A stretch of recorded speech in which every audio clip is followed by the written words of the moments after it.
السلام عليكم ومرحبا بكم في قناة طبخ جليلة، ومرحبا بكم معايا في فيديو جديد ووصفة جديدة.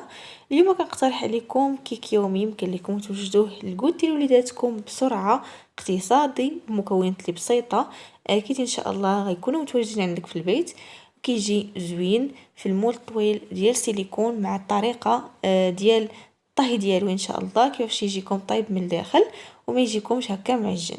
المهم على بركة الله غادي نبداو في المكونات. وقبل ما نبدا معكم في المكونات كنتمنى انكم تدعموني باشتراك في القناة وتفعيل الجرس، وكذلك الى عجبكم الفيديو تخليو ليا لايك. هنا بسم الله على بركة الله غادي نبداو. غادي ناخذ واحد الاناء نوضعوا فيه 2 بيضات، ومن الاحسن يكونوا هاد البيضات خرجناهم من قبل من الثلاجة. قبيصة ديال الملح، كاس الا ربع يعني كاس اقل واحد شويه ديال السكر سنيده، كيس ديال سكر فانيلا، كاس معمر ديال الزيت نباتيه كاس الا ربع. دائما العبار بكاس العنبه. بالنسبه لهاد كاس العنبه كيعبر 150 مليلتر من السوائل. وبالنسبه للسكر سنيده تقريبا كاس لاروب يعني تقريبا 80 غرام ديال السكر. كنخدموا هاد المكونات مزيان. يمكن لكم ديروا البغا ميكسور كيف ما يمكن لكم ديروها في الخلاط الكهربائي. انا هنا خدمت غير بالفوي وصراحه كيجي خفيف وطالع. درت هنايا كاس ديال الحليب ما عمرش بزاف. كيف ما يمكن لكم تستبدلوه ب 110 غرام ديال دانون او الياغورت يعني بنكهه الفاني. صافي هنا مباشره ضفت 2 خمارات او 2 اكياس من بيكين باودر يعني في مجموع 14 غرام. وهنا يعني كنضيف الدقيق بالتدريج. بالنسبه للكميه ديال الدقيق اللي دخلت ليا في هذا الخليط تقريبا 250 غرام ديال الدقيق، وكنضيفها غير بالتدريج. كيبقى على حسب النوعيه ديال الدقيق واش كيتشرب او لا. المهم يعني كنبقى نضيفها بشوي بشوي حتى كيكون عندي واحد الخليط اللي خفيف هكا ما يكونش ثقيل بزاف. يعني بمجرد اننا ما كنهزو الفوي كيبقى واحد الخط متصل كيف ما غتشاهدوا معايا كنعرفوا الخليط ديالنا واجد. الا خلينا عاوتاني خفيف بزاف غادي يطلع لينا في الفران من بعد غادي يهبط. الا كثرنا ليه الدقيق عاوتاني بزاف غادي يجينا معجن من الداخل. الا كانت معلقه ناقصه اولا معلقه زايده هي اللي كتفرق في الخليط ديال الكيك.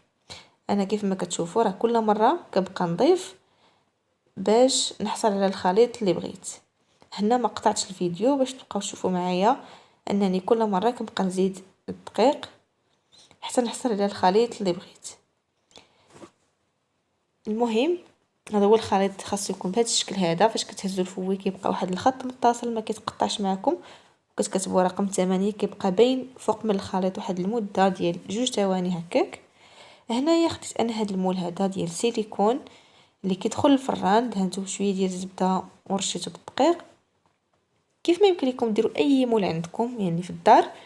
انا غير هذا فضلت انني ندير هذا المول هذا باش هكا نشرح للاخوات اللي هكا كيطيبوا في المول ديال السيليكون ولا اللي كيطيبوا في المول الطويل هكا وما كتجيهمش الكيكه ناجحه. بالنسبه لهذا المول الطويل هذا يعني كيبغي الوقت، كياخذ الوقت في الطياب. المهم هنايا قبل ما نقول لكم الطريقه ديال الطياب درت نص ديال الخليط في المول، والنصف الاخر ضفت ليه واحد الكيس ديال الكاكاو المر بوزن 8 غرام. وضروري يعني ما تغربلوا هاد النواشف هادو لانهم هما اللي كيخليو بالنسبه للدقيق عفوا يعني كيخلي الكيك ديالكم يجي مهوي الا غربلتوه مباشره فوق الخليط. المهم هاد الكاكاو هذا ضفت معلقه ديال الحليب باش هكا ما يبقاش ليا الخليط ثقيل ويرجع ليا القوام ديالو اللي كان فيه من قبل بهذا الشكل هذا. صافي مباشره غادي نجيب المول. هاد الخطوه هذه اختياريه، يمكن لكم ديروه كامل يعني بالشوكولا كيف ما يمكن لكم كامل ديروه بنكهه الفاني. انا هنا بغيت ندير هاد الكيك هكا رخامي كما كتعرفوا الوليدات كيبغيو هاد الكيك الرخامي هذا وكيعجبهم. صافي خويت هذاك الخليط في الوسط بهذا الشكل، ونجيب واحد السكين وغنبقى ندير هاد الزخرفات بهذا الشكل هذا باش الكيك ديالنا من الداخل يجي مرخم. بالنسبه لهذا المول هذا، فهاد الاثناء هذه ما شعلش الفران حتى غندخل هذا المول الفران. عاد غادي نشعل الفران العافيه مهيله غير من الاسفل فقط حتى كيبان لكم طاب. تقريبا المده اللي كياخذ هذا المول طويل، تقريبا ما بين ساعه الا ربع حتى لساعه، لانه كيتعطل في الطياب وكيبقى من الداخل يعني من الوسط كيبقى يطلع غير بشوي بشوي. لذلك عطيوه خاطر في الطياب، وتكون العافيه مهيله من الاسفل. ضروري تكون العافيه مهيله من الاسفل حتى كيطيب مزيان. عاد يمكن لكم تشعلوا عليه من الفوق يتحمر. بالنسبه لهذا المول الطويل هذا، يعني الوقت اللي كياخد في الطياب بحال المول المثقوب، يعني ضروري حتى هو كيشد شويه الوقت.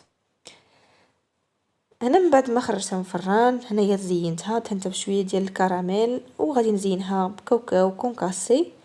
يمكن لكم تزينوها باش ما بغيتو، كيبقى لكم الاختيار في التزيين. انا قطع معكم واحد المورسو باش تشوفوا كيف كتجي خفيفه من الداخل. صراحه جات رائعه بزاف، وليداتي يعني كملوها في نهارها.